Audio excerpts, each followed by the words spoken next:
영화권이었다 그러네요. 그럼에도 수요 예배 나오신 당신은 축복의 사람입니다. 그렇게 좌우에 계신 분들과 인사 나누시기를 바랍니다.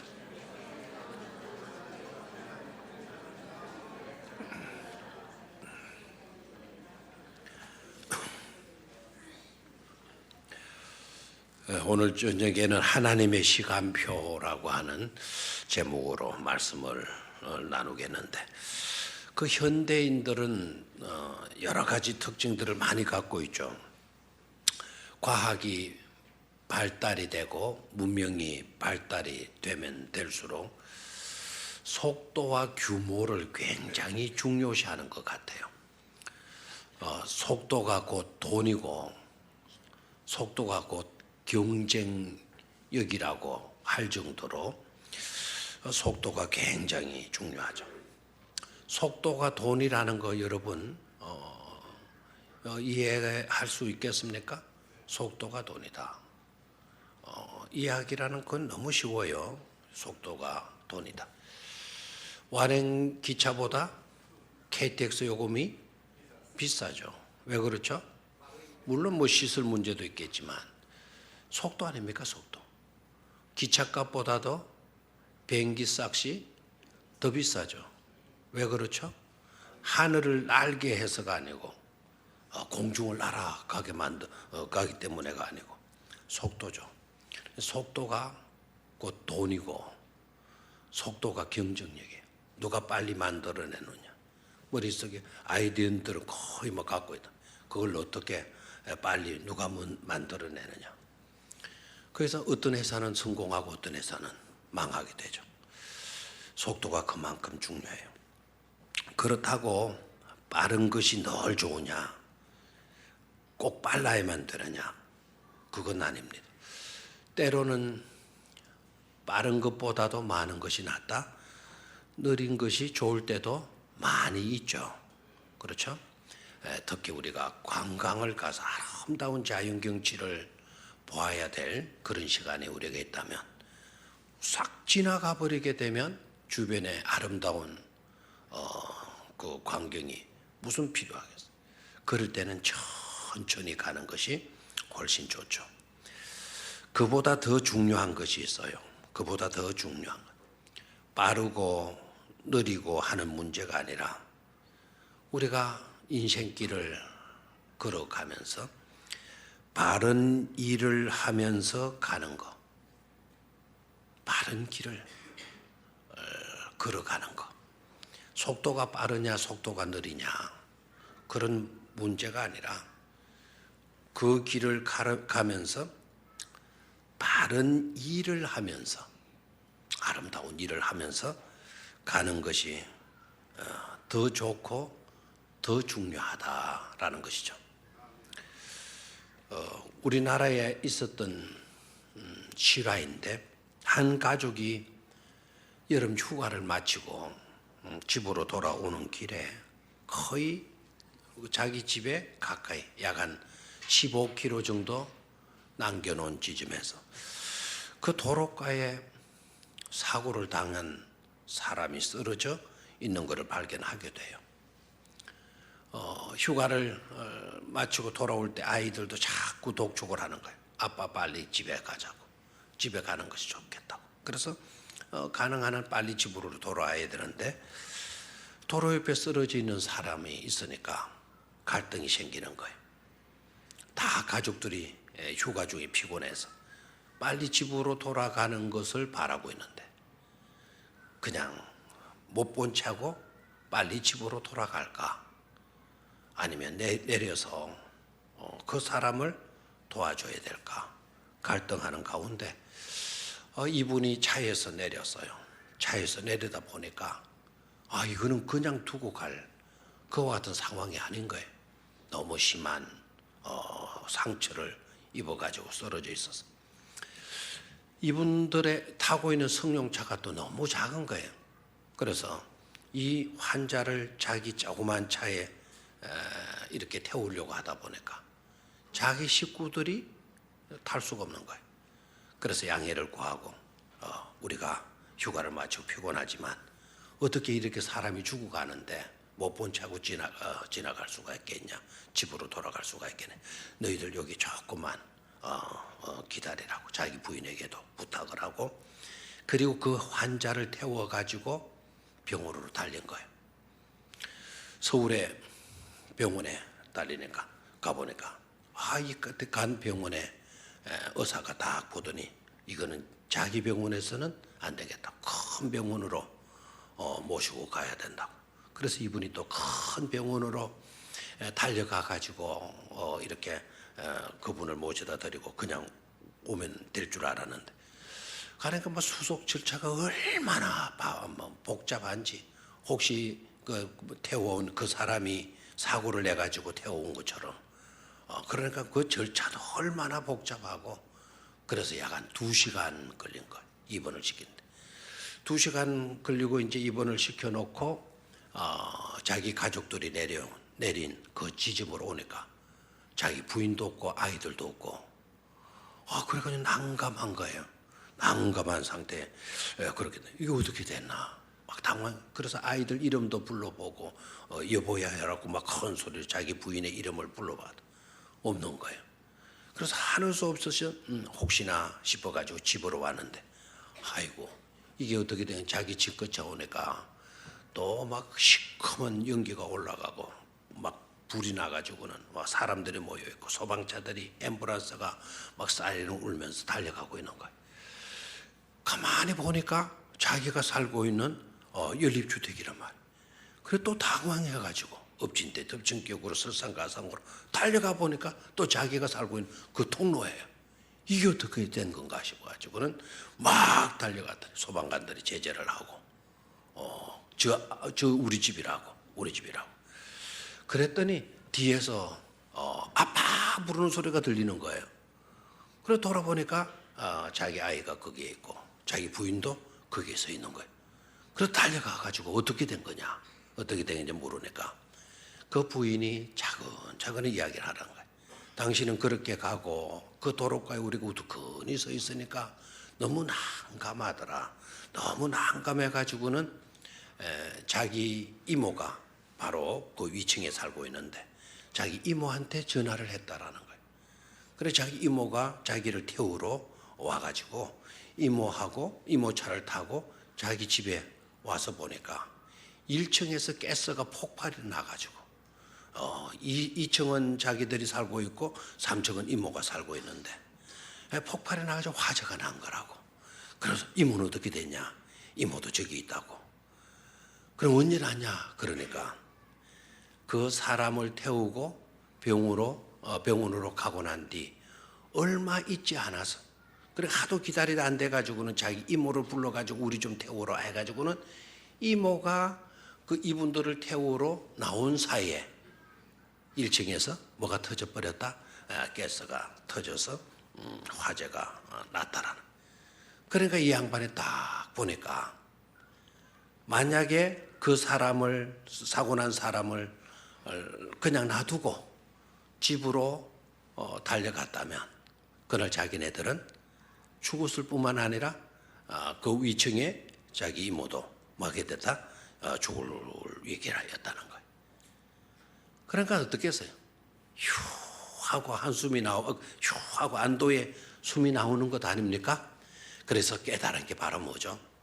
아무리 피곤하고 아무리 빨리 가고 싶어 하더라도 바른 길 걷는 게, 옳은 일 하면서 사는 게 훨씬 더 복되다 하는 것을 교훈해 주고 있는 것 아닙니까? 이 이야기가 좀 더 잘 알고 싶으면 김철한 씨가 쓴 연탄길이라고 하는 책이 있어요. 그 연탄길은 실화를 중심으로 해서 그분이 그 책을 썼죠. 그 연탄길에 나오는 내용입니다.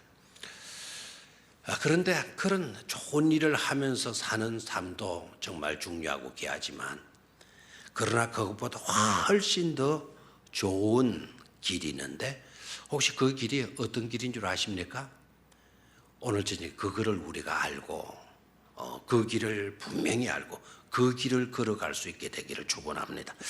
그런 삶보다도 훨씬 더 좋은 길은 하나님의 시간, 하나님의 스케줄에 맞추어서 해야 될 바른 일을 하면서 사는 것이 가장 귀하고 가장 복되고 가장 아름다운 삶이고, 그것이 최상의 삶이고, 그것이 가장 축복된 삶이 되어진다는 사실입니다. 참 우리 교인들 좀 제발 좀 반응을 좀 잘했으면 좋겠어요. 한 번 더 보겠어요?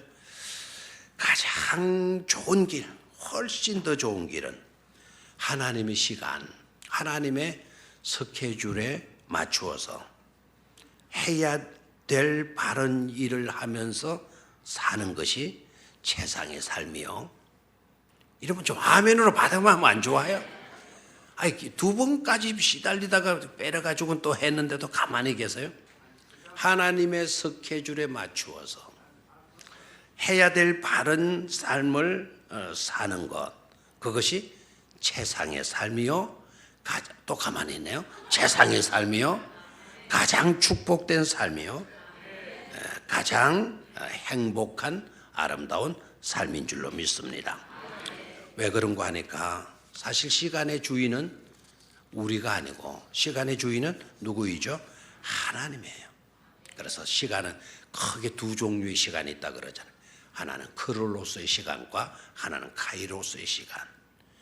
크로노스의 시간은 달력상에 나타나는 시간, 시계에서 12시간 돌아가는, 바늘이 돌아가는 그런 시간, 그거는 크로노스 시간이에요. 오늘 하루가 되면 달력 한 장이 찢어져 나가는, 한 달이 지나면 찢어져 나가는 그런 시간. 그러나 카이로스의 시간, 이 카이로스 시간은 의미의 시간, 뜻함의 시간, 목적 있는 시간을 말하게 돼요. 하나님의 스케줄, 하나님의 시간은 목적이 있어요. 하나님의 스케줄을 따라서 사는 삶만큼 가장 복되고 가장 귀하고 가장 축복된 삶은 없다라는 거예요. 그보다 더 축복된 삶은. 아멘입니까? 그런데 사실 우리가 그런 은혜를 잊고 살면서도 이 세상이라고 하는 이 카테고리 속에 살고 있기 때문에 우리도 모르게 하나님의 스케줄에 맞추어서 살기보다는 세상 사람들의 삶의 방식으로 살아가는 경향들이 너무 많아요. 그렇죠? 그래서 막 세상 사람들 그렇게 사니까 우리도 막 늘 분주하게 달려야 돼요. 분주하게 막 살아가요. 정신없이 살아가요. 오늘도 여러분 정신없이 살았죠? 많이 바빴죠, 그죠? 많이 바빴죠. 왜 그래요? 세상 사람, 세상에 살고 있으니까, 세상 사람들이 다 그렇게 살아가고 있으니까. 그러나 나를 위해서 분주하게 달리는 것보다도 오늘 지혜를 가져야 돼요. 하나님과 함께 가는 것이 훨씬 좋다라는 것. 비록 우리가 느릴지라도 하나님과 동행하는 삶, 하나님과 동행하는 그 삶이 가장 아름다운 삶이라는 것을 깨달아야 되겠습니다. 올 한 해 우리가 어떻게 살아갈 것입니까? 나를 위해서 분주하게 살 거야? 의미가 없어요. 나는 이 세상 어떤 것들을 위해서 이루기 위해서 나는 올 한 해 동안 이빨 깨물며 살 거야. 별로 의미도 없어요. 오늘 우리가 결단해야 되고 정말 다짐해야 될 중요한 요소는 올 한 해 살아가면서 나를 위한 나의 시간표를 내려놓고 하나님의 시간표를 따라서 하나님과 동행하는 삶을 사는 한 해로 삼으실 수 있어야 될 줄로 믿습니다. 그런 올 한 해의 삶을 살았다고 한다면 우리는 정말 잘 산 2017년도가 되어질 줄로 믿습니다. 너무 바쁘다는 핑계로 하나님보다도 앞서가서도 안 되고 그렇다고 너무 뒤쳐서도 안 되는 겁니다. 하나님의 시간표에 맞춰서 살 수 있어야 된다. 그래야 아름다운 열매, 최상의 복된 열매, 하나님 나라의 강주리에 넣을 수 있는 그런 열매들을 맺게 되어줄 줄로 믿습니다. 오늘 본문이 바로 그런 내용을 담고 있어요. 오늘 본문은 하나님의 타이밍, 하나님의 시간 그것을 우리에게 말씀하고 있는데, 일단 이 말씀의 배경을 좀 봐야 돼요. 바울이 율법과 복음의 관계성, 그리고 믿음과 율법의 관계성, 행동과 믿음의 관계성, 그것을 갈라디아 3장까지 쭉 그 설교해요. 그래서 여러분들 아시다시피 로마서나 갈라디아서나 히브리서나 이런 성경들은 특별히 믿음을 강조하고 있는 그런 성경들이에요. 다시 한번 로마서, 그 다음에 갈라디아서, 또 하나는 히브리서의 저자는 누구인지를 아직 몰라요, 우리가. 그러나 로마서와 갈라디아서는 누가 기록했죠? 바울이 기록을 해요. 바울이 로마서와 갈라디아에서 강조하는 내용이 바로 뭐냐면, 오직 의인은 뭐로 말미암아 산다, 믿음으로 말미암아 산다. 그러니까 이신 덕구, 믿음으로만이 덕구가 된다. 덕구, 크리스마스 때 나오는 그 바보 덕구가 된다. 그게 아니고 얻을 덕자, 구원할 구자. 그러니까 믿음으로 우리는 뭐를 얻는다? 구원을 얻는다. 이신칭이라 그러기도 해요. 오직 믿음으로 의롭다고 칭함을 받는다라는 거예요. 그래서 로마서와 갈라디아서의 주제예요, 주제. 그래서 믿음과 율법의 관계성, 그리고 믿음과 행위의 그 관계성을 이야기하면서 4장에 들어와서는 그 관계성을 말씀하는데, 특별히 시간적 개념을 가지고 말씀을 하고 있다라는 거예요. 어떤 개념을 가지고? 시간적 개념을 가지고 말씀을 하고 있어요. 시간적 개념. 그래서 타이밍이라는 게 나와요. 그래서 하나님의 구원 드라마, 하나님의 구속사, 이것을 하나님이 미리부터 예정한 것 아닙니까? 그래서 창세기 3장 15절을 보게 되면 인간이 딱 타락했을 때 그 타락한 그 인간에게, 최초의 인간에게 하나님은 복음을 선포해 주신 줄 믿습니까? 그 복음이 바로 창세기 3장 15절이에요. 그래서 창세기 3장 15절의 내용은 그 부분만 읽고 구약만 읽으면 그 내용을 해석할 길이 없어요. 그러나 신약을 배경으로 삼아가지고 창세기 3장 15절을 읽어보면 어떻습니까? 여자의 후손이 나와서 뱀 너의 머리를 말 거다, 깨뜨릴 거다. 그리고 뱀 너는 여자의 후손의 뒤꿈치를 상하게 할 것이다 라는 게 창세기 3장 15절의 내용이에요. 자, 그 내용의 말씀의 의미를 알겠습니까? 여자의 후손이 바로 누구죠? 예수 그리스도예요. 예수 그리스도가 와서 뱀, 사탄 너를 파멸시킬 거다. 그리고 뱀은 여인의 후손의 발뒤꿈치를 물 거다. 그 말은 십자가의 못을 받게 될 거다라는 거죠. 아시겠습니까? 그러니까 구약의 놀라운 그 원시 복음이라고도 하고요, 최초의 복음이 그때 선포가 되어지고 있어요. 그래서 하나님의 그 구원 드라마는 하나님이 설정해 놓으신 이걸 가리켜 디바인 타임 스케줄이라고 그래요. 디바인이라는 말은 신이라는 뜻이에요. 신의 시간 스케줄, 디바인 타임 스케줄이다, 이렇게 이야기를 해요.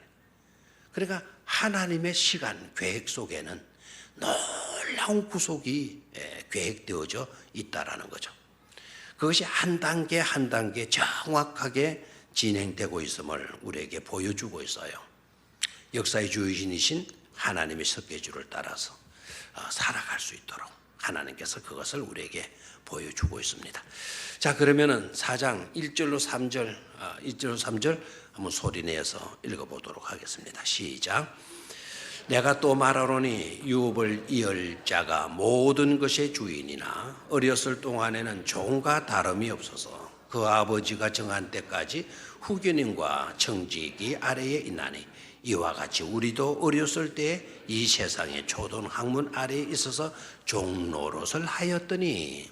자, 이 말 우리 학생들이 오늘 중고등부 학생들이 오늘 참석해서 조금 어렵게 느껴질 것 같아서 제가 가능한 한 쉽게 좀 이야기를 드리려고 합니다. 자, 이 내용은 뭐냐 하면, 자, 내가 우리 아버지로부터 상속받을 상속이 엄청나게 많아요. 그런데 내가 아직 7살밖에 안 된 거예요. 7살밖에 안 돼. 근데 우리 아버지가 죽어버렸어요. 근데 상속은 내게 와요, 안 와요? 내게 오는 거죠. 그런데 내가 7살밖에 안 된 내가 그 엄청난 상속을 관리할 수 있겠어요, 없겠어요? 없는 거예요. 그러면 어떻게? 그 상속이 내게 안 되느냐? 7살 되었다고 나는 그 상속을 받지 못하느냐? 그게 아니고 상속은 내게 오지만 그 상속을 내가 받은 그것을 내가 관리할 수 있으려고 하게 되면 성인이 될 때까지 내가 뭐 해야 돼요? 기다려야 되는 거죠. 그렇죠? 그 기다리는 동안에, 그 나이가 찰 동안에 어떻게 하죠? 후견인이나 또는 여기 뭐라 그랬나? 청지기, 관리하는 사람의 뭐와 다름이 없다. 어렸을 동안에는 종과 다름이 없다. 이 말은 후견인의 시키는 대로 해야 된다 이 말입니다. 청지기에 관리하는 사람의 시키는 대로 내가 해야 된다 이 말입니다. 언제까지는? 내가 성인이 될 때까지는. 알겠습니까? 그래서 기다려야 된다라고 하는 것이 이 1절에서 3절까지의 핵심 내용이에요. 자, 우리도 살아가면서 하나님의 뜻이 내게 이루어지기 위해서는 그 이루어질 때까지 그리고 그것을 우리가 받아 누릴 수 있을 때까지 우리는 뭐 해야 돼요? 자라가야 되지만, 성숙해 가야 되지만, 그 성숙이라는 것은 바로 이루어질 수가 없는 것 아닙니까? 그래서 그 나이가 될 때까지 뭐 해야 된다? 기다릴 수 있어야 된다라는 거예요. 자, 그래서 하나님의 스케줄, 디바인 타임 스케줄, 이 하나님의 이 시간 스케줄, 시간 계획은 그것이 우리에게 성취되어지려고 하게 되면 우리는 반드시 뭐 할 수 있어야 된다. 기다릴 수 있어야 된다라는 거예요. 그것이 내게 이루어질 때까지 뭐 할 수 있어야 된다? 기다릴 수 있어야 된다라는 거예요. 오늘 내가 기도했다고 해도, 기도했다 하더라도 그 기도가 응답이 되어질 때까지는, 그래 하나님이 딱 계획이 있는 거예요. 계획이 딱 있는데 그 기도가 당장 이루어지면 얼마나 좋겠어요. 당장 이루어 주시는 기도도 있어요, 없어요? 있어요. 그런데 막 나는 급해가지고 지금 하나님께 간절하게 기도했는데 하나님은 바로 내게 응답을 주시지 않을 때도 있어요, 없어요? 있어요. 그럴 때 어떻게 해야 돼요? 기다려라 라는 겁니다. 기다려라. 아시겠습니까? 내가 볼 때 요 색종이를 좀 오리고 하려고 하니까 칼이 필요해. 칼. 그래서 엄마한테 칼 사줘, 칼 사줘. 그리고 도로코 맨도칼 사줘. 그런다고 어머니가 선뜻 칼을 사줍니까? 안 사주죠. 색종이를 뭐 하려고, 이걸 오리려고 뭐 어떻게 하려고 한다 하더라도 선뜻 사주지 않아요. 그러나 유치원에 들어가고 우리 병영성교 어린이집에 입학을 하고 그것도 3살 때는 안 되고 4살, 5살, 6살 되면 사줄 수 있어요, 없어요? 사주는 거예요. 그 아이를 미워해서 안 사주는 게 아니죠. 그렇죠? 지금 사주게 되면 위험합니까? 안 합니까? 위험하니까. 지금도 만약에 여러분들 자녀들 가운데 5살, 6살 됐다고 해서 깨서 부탄 깨서 그런 거를 막 만지고 사고 막 너 가지고 놀아라 하고 주는 그런 부모들이 있어요? 없는 거예요. 부탄 가서 그 잘못했다간 그 옆에 또 성냥들이 있고 한다 그러면 자든 뻥 터지게 되면 뭐 끝나는 것 아닙니까? 언제까지 기다려야 돼요? 성숙한 사람이 성인이 되어서 위험하다는 걸 알고 조심할 줄 아는 그런 나이가 되어졌을 때까지 주질 않는 거예요. 그래서 하나님의 계획표가, 시간표가 딱 있는데 그 시간표가 이루어질 때까지 우리는 뭐 할 수 있어야 된다. 기다릴 수 있어야 된다라는 겁니다. 에드워드 영이라고 하는 영국의 유명한 왕 중에 에드워드 영이라고 하는 사람이 있어요. 이 사람이 영국에서 가장 최연소로 왕이 된 사람이에요. 몇 살에 왕이 되어졌는가 하니까 18살에 왕이 돼요. 대영제국의 그것도.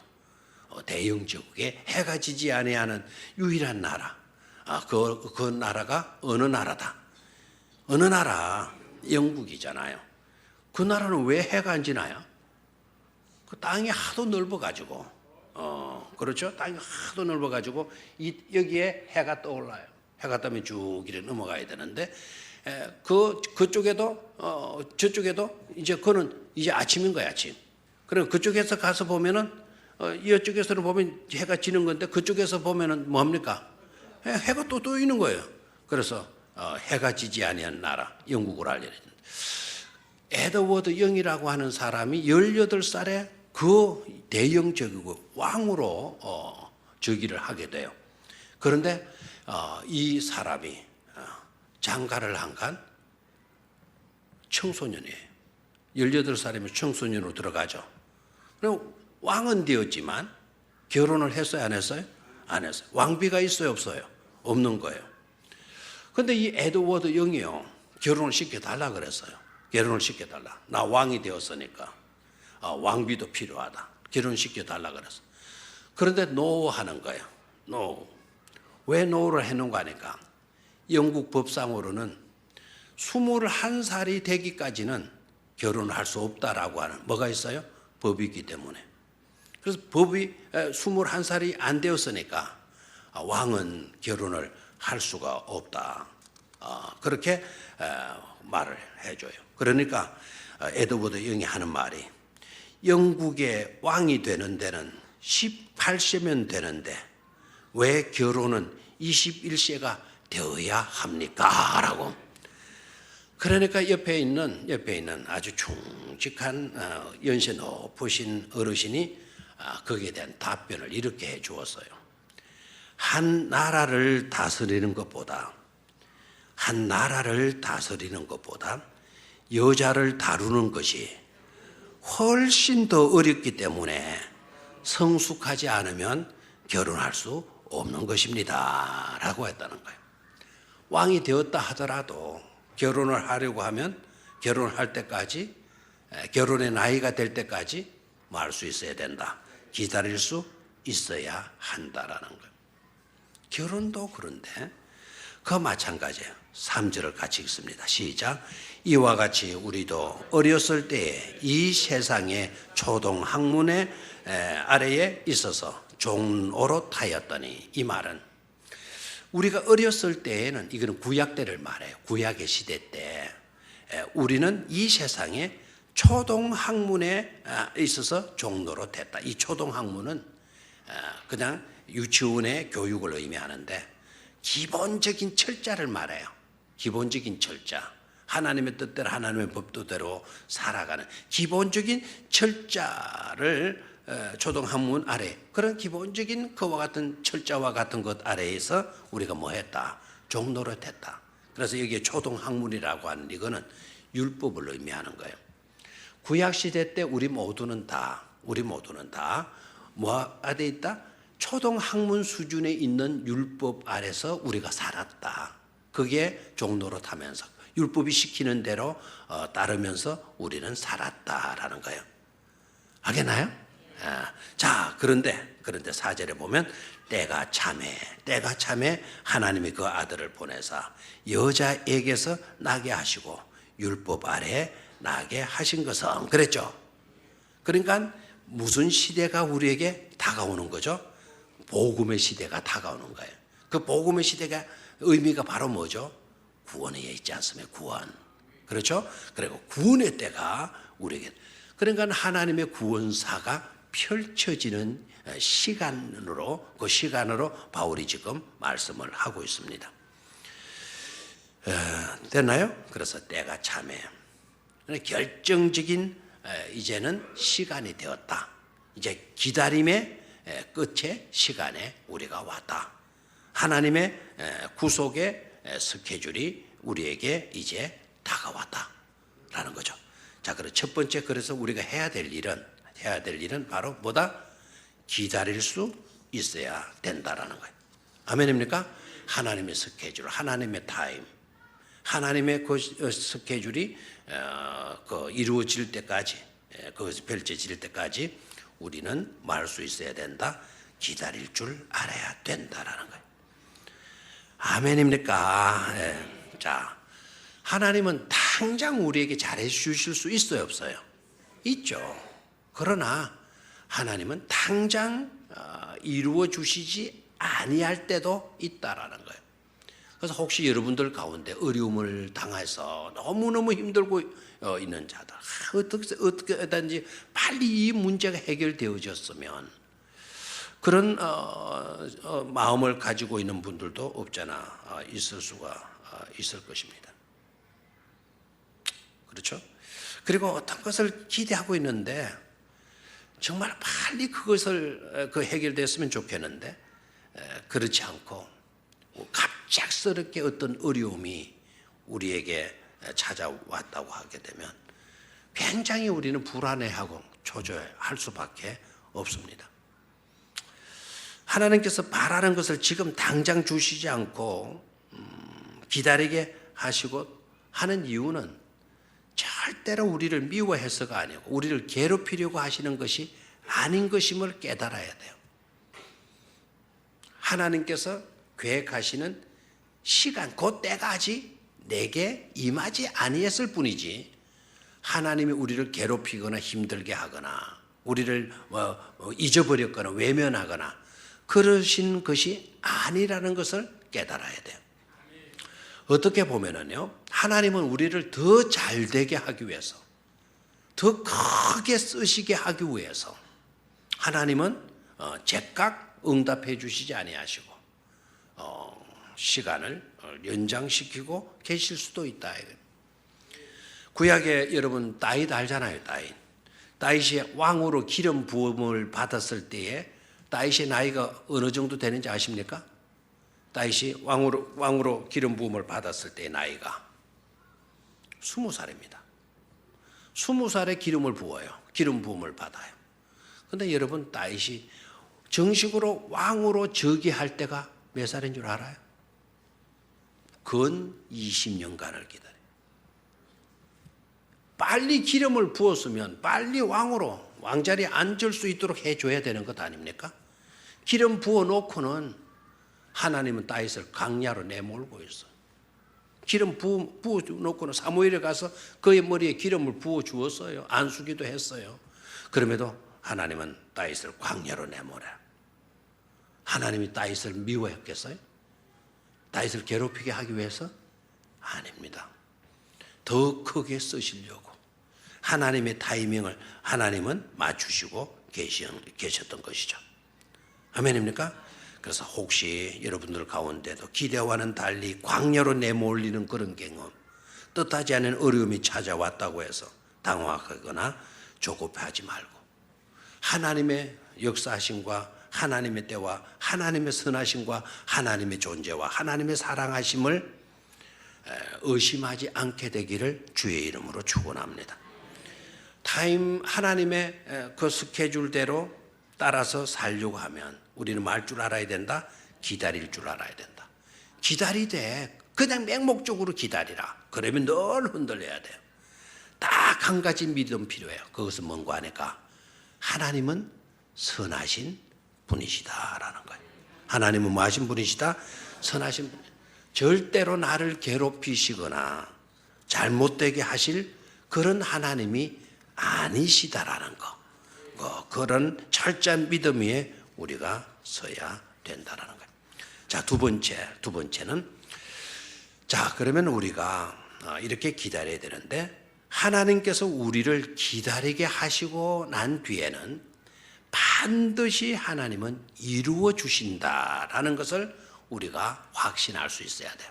한번 따라해요. 반드시 하나님은 이루어 주신다. 그리고 이룸의 원리를 우리가 알아야 되겠어요. 자, 4절을 중요하니까 4절을 다시 한번 읽도록 하겠습니다. 시작. 때가 참에 하나님이 그 아들을 보내사 여자에게서 나게 하시고 율법 아래에 나게 하신 것은 5절 시작. 율법 아래에 있는 자들을 속량하시고 우리로 아들의 명분을 얻게 하려 하십니다.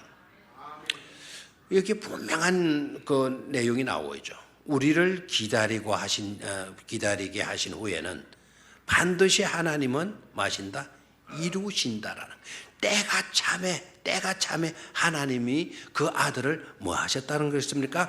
보내사 여자에게서 나게 하셨다. 그렇죠? 기다리게 해놓고는 내몰라라 하시는 하나님이 아니시더라는 거죠. 그 기다림에 헛되지 않도록 하나님은 그 모든 구원을 이루실 수 있는 바로 예수님을 여자의 뭐라 그러나요? 그 아들을 누구에게서 나게 했다? 여자에게서 나게 하셨다라는 거예요. 자, 바울은 그 여자가 누군지 알아요, 몰라요? 바울은 여자가 누군지 알아요, 몰라요? 알죠. 그 여자가 누굽니까? 마리아인데 왜 마리아라고 말하지 않았을까요? 마리아에게서 나게 하시고 이렇게 말해야 될 텐데 마리아라는 말을 빼고 여자에게서 나게 하시고 이유가 있죠. 바로 뭡니까? 아까도 말씀드렸다시피 창세기 3장 15절을 딱 근거로 하고 있는 거예요. 창세기 3장 15절의 그 복음, 원시복음 최초의 그 복음이 바로 때가 차니까 이렇게 마여졌다, 이루어졌다라는 거 아닙니까? 졌다. 하나님은 기다리는 자를 절대로 실망시키지 아니하신다 이거예요. 반드시 때가 되니까 하나님이 뭐 해주시더라? 이루어 주시더라라는 거예요. 지주더라. 우리가 기도도 마찬가지잖아요. 자녀들의 변화도요 마찬가지예요. 내가 우리 아이들이 잘 되기를 바라고 착하게 되기를 바라고 정말 믿음 좋은 아들로 되어지기를 바라서 끊임없이 기도해왔는데 이제까지 이루어지지 않을 수도 있어요. 다 같이 따라해. 때가 차야 한다. 맞습니까? 우리의 자녀들이 하루아침에 변화되는 것 아니에요. 때가 차야 돼. 씨앗도 심으면 바로 가서 열매를 따먹을 수가 있습니까? 아니죠. 씨앗도 심고는 때가 차야 열매를 따서 먹을 수가 있는 것 아닙니까? 교회 부흥도 남편 구원도 우리 이웃 복음화도 때가 차야 그 모든 것들이 말 수 있다, 이루어질 수 있다라는 거예요. 그래서 우리가 깨달아야 돼. 반드시 하나님은 이루어 주시는 것일진데 절대로 중도에 낙심하거나 포기하거나 절망하거나 하나님을 떠나거나 해서는 안 된다는 사실이죠. 아멘입니까? 때가 되니까 하나님은 예수 그리스도를 이 땅에 보내주셔서 우리의 모든 문제를 해결해 주시더라라는 거죠. 그래서 4절은 때가 차면 하나님이 그 아들을 보내서 그 여자에게서 나게 하시고 율법 아래 나게 하신 것은 5절에 율법 아래 있는 자들을 속량하시고 우리로 아들의 명분을 얻게 하려 하십니다.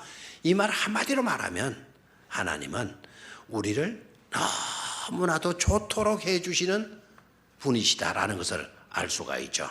하나님은 우리를 뭐하게 해주시는 분이시다. 너무나도 좋도록 해주시는 하나님이시다라는 것을 알 수가 있죠. 자, 그러면 하나님의 스케줄의 목적, 하나님이 기다리시게 하고 하나님이 다 이루어 주시는데 그 이루어 주시는 목적이 어디에 있느냐? 목적이 어디에 있느냐? 5절을 봅니다. 5절 찾았죠? 5절 다 같이 시작. 율법 아래에 있는 자들을 속량하시고 우리로 아들의 명분을 얻게 하려 하십니다. 6절까지 읽습니다. 시작. 너희가 아들이므로 하나님이 그 아들의 영을 우리 마음 가운데 보내사 아빠 아버지라 부르게 하시니라.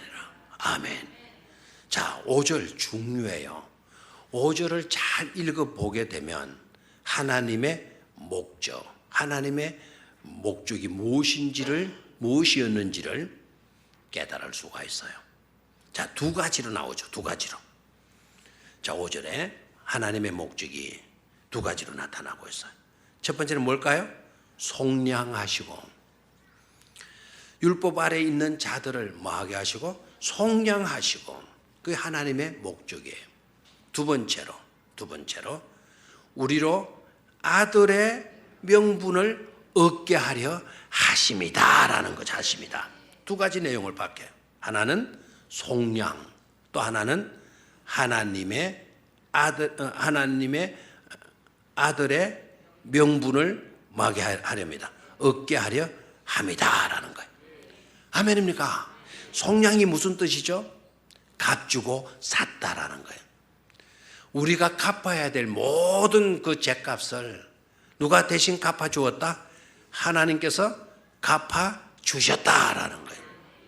하나님이 하나밖에 없는 예수로 우리가 갚아야 될, 우리는 평생 갚지 못할 그런 모든 죗값을, 빚을 누가 갚아 주셨어요? 예수님이 갚아 주셨다. 하나님이 오셔서 예수로 하여금 그 모든 빚을 갚아 주셨어요.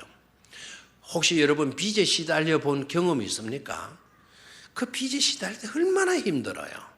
근데 그 빚을 누군가가 와서 갚아 주면 고마워요, 안 고마워요? 빵 하나, 음식값도 치러줘도 고마운데, 우리가 그 빚 그거 갚아줘도 고마운데, 평생 갚아도 갚을 수 없는 우리의 이 죗값을 그냥 아무 조건도 없이, 아무 그것도 없이, 까다로운 어떤 맹세서를 쓰거나 약정서를 쓰는 것도 없이 오셔서 그냥 값없이 그 모든 빚을 갚아주셨으니 얼마나 감사한 일입니까? 아멘입니까? 그래서 속량이라는 뜻이 그거고요. 그것보다 또 더 놀라운 거는 우리로 하여금 뭐의 명분을 얻게 하겠다? 아들의 명분을 얻게 하려 하십니다. 그 아들의 명분, 자격, certified라고, 이 자격을 얻게 하려 합니다. 그 다음에 6절에 보게 되면 너희가 아들이므로, 자, 아까 명분을 얻게 하려 합니다라고 그려놓고, 저 명분을 얻었으니까 우리는 하나님의 뭡니까? 아들이잖아요. 그 다음에 내용 같이 읽습니다. 시작. 하나님이 그 아들의 영을 우리 마음 가운데 보내사 아빠, 아버지라 부르게 하셨느니라. 그래서요, 하나님을 우리가 뭐로 부른다고요? 아버님 이렇게 안 부르고 뭐라고 부르요? 아빠라고 부르는. 히브리어에도 아버지를 아바라고 그래. 아바. 그 우리 아바라고 하면 우리 경상도 촌사람 같이 보이니까, 요새는 아바라고 부르는 사람이 거의 없이 뭐라고 부르죠? 아빠라고 불러요. 아버님으로 부르는 게 좋아요? 아빠라고 부르는 게 좋아요? 어느 것이 더 친근감이 있는 것 같아요? 아버님이 친근감이 있거든 그렇게 부르세요. 그 아빠. 참 어린 꼬맹이가 퇴근하는 아빠를 향해서 따라했는데 아버님 이렇게 한다 그러면 그것보다는 아빠 하고 달려가는 이 친근감. 우리가 감히 하나님을 부를 때 뭐라고 부른다? 아빠, 아버지라 부르게 하셨느니라 그랬죠. 얼마나 귀해요. 그러니까 하나님의 타이밍의 목적, 하나님의 계획의 목적이 바로 뭐라고요? 우리가 구속받게 되었을 뿐만 아니라 제 문제를 완전히 청산했을 뿐만 아니라 죗값을 다 치료를 받아서 자유인이 되어지게 한 것뿐만 아니라 그 하나님을 뭐로 부를 수 있는 자격? 아빠라고 부를 수 있는 특권을 우리에게 부여해 주셨다라는 것이죠. 아멘입니까? 그래서 우리는 하나님을 아빠라고 부르는 아버지의 아들, 아버지의 딸이라는 걸, 그 특권을 가지고 우리는 힘있게 행복하게 복되게 살아갈 수가 있게 되는 줄로 믿습니다. 자, 오늘 하나님의 타이밍, 하나님의 시간표. 첫 번째는 하나님의 시간, 하나님의 때가 이루어지기까지 우리는 말 수 있어야 된다. 기다려야 된다. 실망하지 말고 낙심하지 말고, 왜 빨리 이루어 주시지 않나? 왜 나는 광야를 나를 몰아냈나? 하나님의 사랑 의심하지 말고 하나님의 때를, 하나님의 타이밍을 말 수 있어야 된다. 기다릴 수 있어야 된다. 두 번째는 뭐였나요? 두 번째는 벌써 까먹었나요? 두 번째는 뭐였죠? 하나님은 반드시 뭐 하신다? 이루어 주신다. 이룸의 원리. 이룸의 원리를 확신할 수 있어야 된다라는 거죠. 두 번째는 뭐 하신다? 이룸의 원리를 확신할 수 있어야 된다. 반드시 하나님은 때가 되매 뭐 하여 주신다? 이루어 주신다라는 거예요. 기도하다가도 낙심하지 말고요. 오늘 어렵다가도 낙심하지 마시고 하나님의 구속의 때가 있다. 하나님의 시간표가 있다. 그 시간표가 반드시 시간표대로 이루어지는 시간이 내게 다가오게 된다라는 믿음을 가지시라라는 거죠. 마지막 세 번째는 하나님의 시간의 목적을 분명히 우리가 확신할 수 있어야 된다. 하나님의 시간의 목적이 어디에 있었다? 속량과 아들의 명분에 있죠. 그래서 하나님을 뭐로 부를 수 있게 해주었죠? 아빠, 아버지로. 아멘입니까? 자, 속도를 중요시 여기는 현대에 우리가 살아가고 있어요. 전부 다 바쁘다 그래요. 우리가 수없이 우리 입에도 나와요. 바쁘다는 핑계 때문에 하나님의 스케줄을 하나님이 원하시는 그와 같은 모든 삶들을 배제시키려고 하고 있어요. 그런 삶을 100년을 산들 무슨 의미가 있겠어요? 2017년도는 나의 시간표, 나의 스케줄을 좀 내려놓고 하나님의 시간표를 따라서 올 한 해를 살아가는 그런 성숙한 그리스도인들 꼭 되실 수 있게 되기를 축원합니다. 그런 삶이 가장 복되고 아름다운 삶이라는 것을 잊지 않게 되기를 주의 이름으로 축원합니다. 자, 그러면 우리 통성으로 기도를